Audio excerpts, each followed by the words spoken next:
Firstly, we've got some dog breeders who want to talk to you. There's a really big dog event going this weekend. It's an invaluable opportunity to gain some industry perspective. Let's go. Based on the effect that it's had in Ireland and other countries, that it's not very effective at all, and what it's doing is targeting innocent dogs, and it's basically just a form of genocide, and I don't think it's very effective.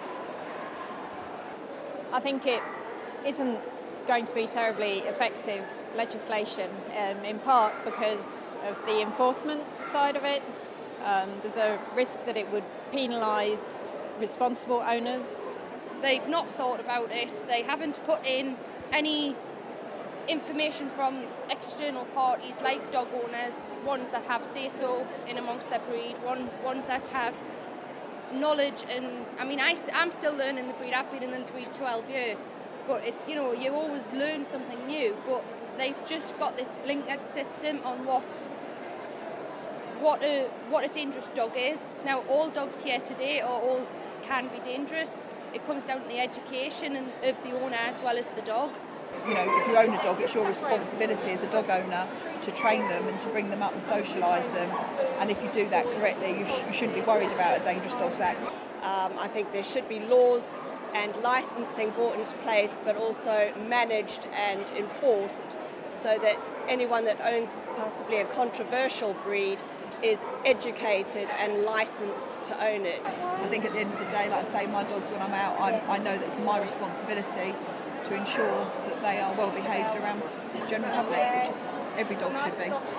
Basically, it just needs to be scrapped and education brought forward into primary schools and nurseries, and basically more events like this. We would travel to more. If they held this 4 times a year in different areas of the country, it would cover more education. And as I say, this is all about breeds, but they need to cover more on the safe and sound, how children behave with dogs. And the Kennel Club have got the power to back that up with the help of the government if they want to work together rather than fighting each other.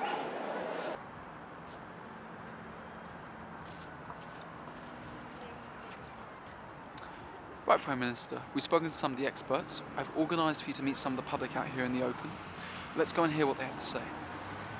Nice to meet you. I have a pit bull called Alfie, and he's so cute and he loves squeaky toys, but for some reason everyone's terrified of him. Whenever I'm in the park, all the little kids run away and they're so scared they run to their mums because there's so much bad press about poor pit bulls. But my dog loves nothing more than to cuddle and watch Made in Chelsea with me with his squeaky chewy toy. Nice to meet you. I will cut to the chase. I've got 2 kids, right? 2-year-old boy and a 4-year-old girl. Beautiful little things. They would never hurt anyone. They're too small to.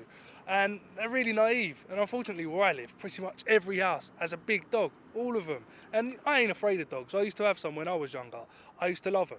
But not the big ones, not the aggressive ones. Like, the ones on my street, they're trained to bark at strangers. They should be banned. Like, I don't think it's right. Especially with my kids. They like playing out on the streets and doing what they like. They don't think anyone's out there to hurt them. But then these dogs, they're terrifying. And I think they're going to hurt my kids. I can't even let them out of the house. What would you do in my position? How did that go, Prime Minister? Did you hear some interesting points of view? We can keep going with this line of inquiry, or there are still those governmental advisors back at the office waiting to talk to you. What would you like to do?